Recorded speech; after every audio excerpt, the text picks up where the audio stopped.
Wake up, Asheville. I'm Matt Peiken, and this is your local newscast for Thursday, August 20th. Asheville Mayor Esther Mannheimer is asking City Council to authorize ending the city's contract with Flock Safety and remove its license plate cameras. She says a moratorium wouldn't allow removal under the contract. Residents have raised privacy and data security concerns following reports of misuse elsewhere and data sharing with ICE without city's permission. Council will consider the measure next Tuesday, which would let City Manager D.K. Wesley terminate the deal. Mannheimer also wants transparency about collected data, and she credits Interim Police Chief Jackie Stepp with protective steps. Meanwhile, Asheville police yesterday said Flock cameras helped them identify juvenile suspects in a series of paintball gun assaults on pedestrians in West Asheville. Read more at 828 News Now. More than 1,500 people have signed a Mountain True petition asking the National Park Service to scale back Helene debris removal along the Blue Ridge Parkway.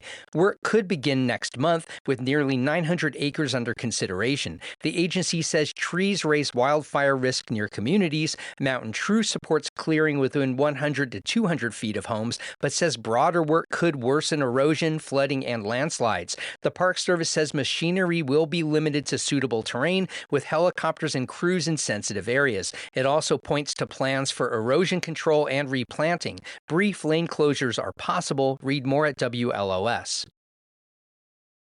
A Buncombe County resident near Reams Creek was treated for injuries and released from a hospital after a black bear entered his unlocked home Tuesday night. Officials say the person suffered non-life-threatening injuries while trying to let the adult female bear escape. Her 3 cubs were on the porch. State wildlife officials are investigating, saying the mother poses a threat to human safety and that they plan to catch and, quote, humanely dispatch her. Officials are also moving the cubs away from human food sources. Officials urge locals to secure doors, windows, food, and other elements that attract bears. Read more at WLOS. Finance officials from the Group of 20 economies and hundreds of delegates will gather in Asheville from August 29th through September 1st.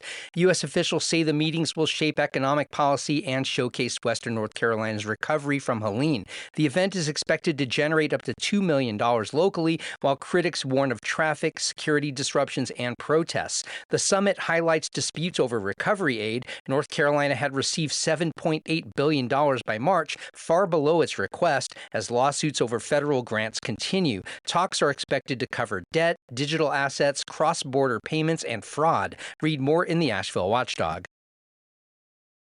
And a new festival in Asheville will celebrate 5 historic neighborhoods while highlighting displacement and under-resourced communities. The free Legacy Neighborhoods Coalition Festival runs August 28th and 29th at Memorial Stadium. It will feature music, food trucks, a parade, historical displays, and information on community initiatives. Residents and leaders from Burton Street, East End, Valley Street, Emma, Shiloh, and Southside will share each neighborhood's history and work.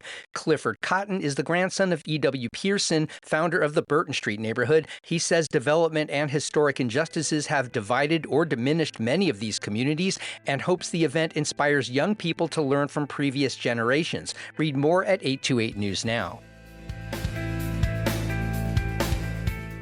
Before I let you go, I want to let you know about something happening this weekend. New York's infamous Blue Note era returns to Mars Hill for a special encore concert at Mars Landing Arts Center, 7 p.m. Saturday. Civil Disobedience is a project from New York bassist David Ambrosio, rekindling jazz born from the politically conscious underground of 1960s New York City. If you like jazz, it's a concert you're not going to want to miss. It's prefaced by a 20-minute documentary about the making of the project, which starts at 6:30.